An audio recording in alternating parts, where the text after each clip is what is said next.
Hello people. So in this video I'd like to speak a little bit about September the 11th.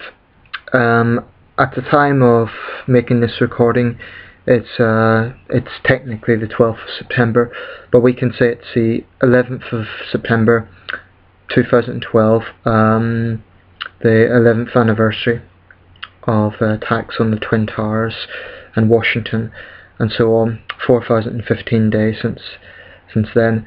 I was in two minds to make this video or not, because it's already a very well documented event and there's probably thousands of videos online about 9/11, but I'd like to just share some of my reflections on this day. First of all, my heart goes out to all the family and friends of those who died that day. I imagine the passing years don't necessarily make things easier, and for a lot of people this must be quite an emotionally challenging day, although people deal with different ways. But anyway, my heart goes out to them.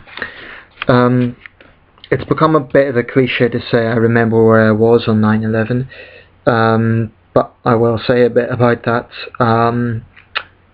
At the time I was 16 and I was visiting the local museum in my city. I'd just finished secondary school that day. I went briefly into the local museum here in Sunderland and then went home. My sister was watching these events on television and she thought it was a film. She's a lot younger than me and I thought it was a film, and only gradually did we realise that something was going on. Now at that time I really wasn't interested in current affairs in the way I am now.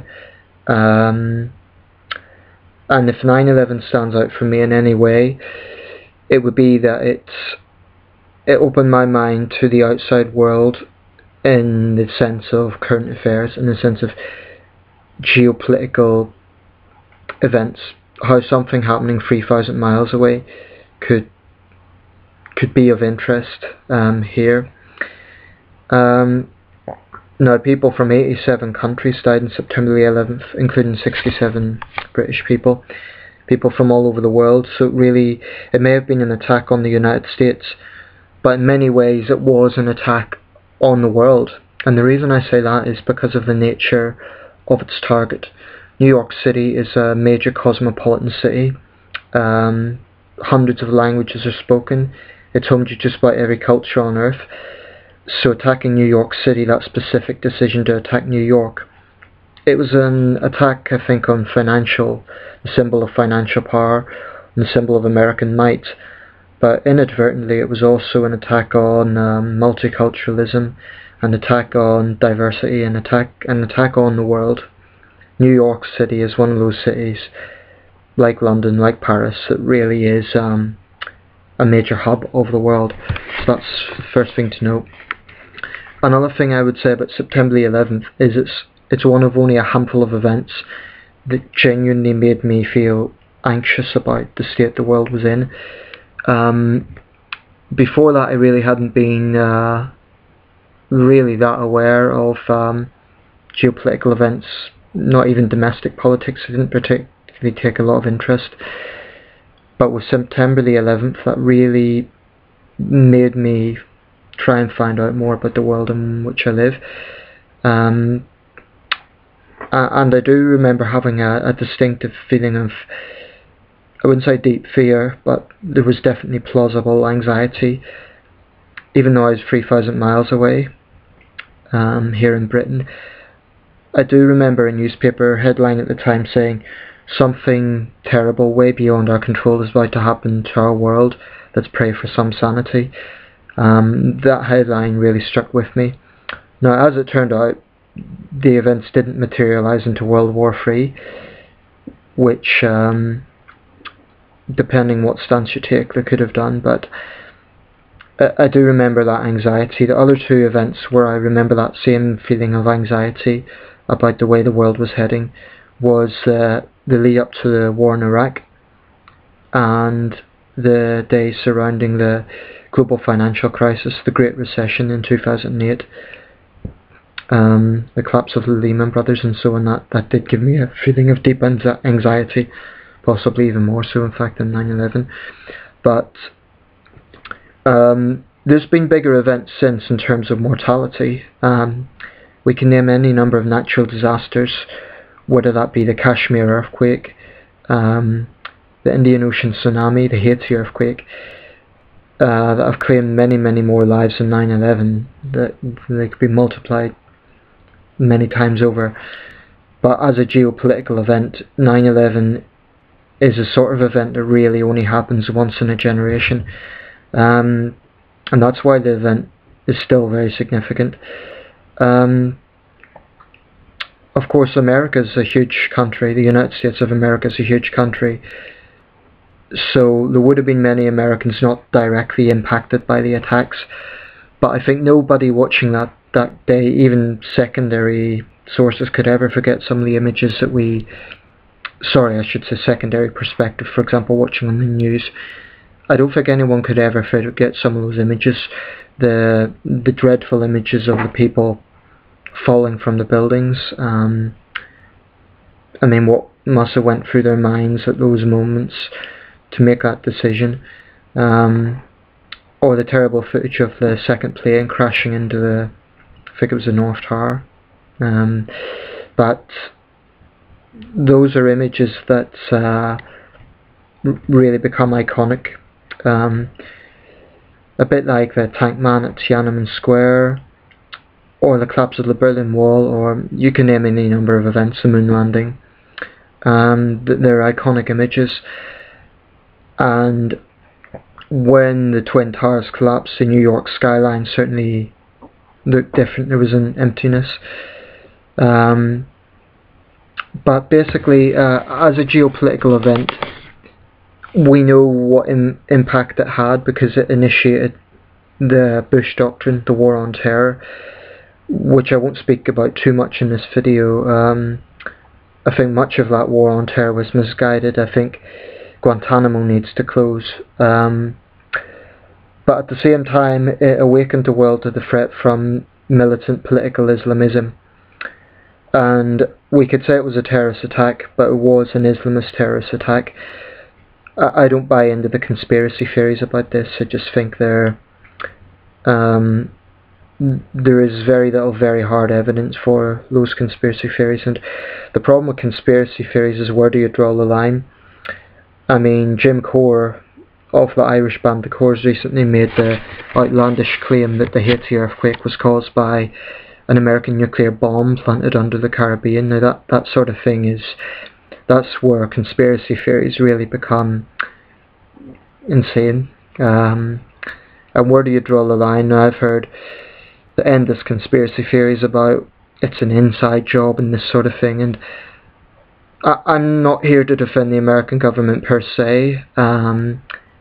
They have a long history of, let's say, corruption, of intelligence operations that most people aren't going to know about and so on. But I really do think if this had been a so-called inside job, we would have known something about it by now, a lot more glaringly obvious than what the conspiracy theorists present. I think it's an insult to the victims.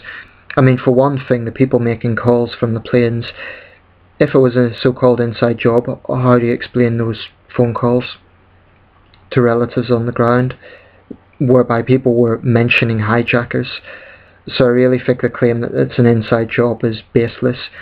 I think it's also peddled by a lot of people who don't really believe that, or at least they want to believe it, because quite simply they're anti-American.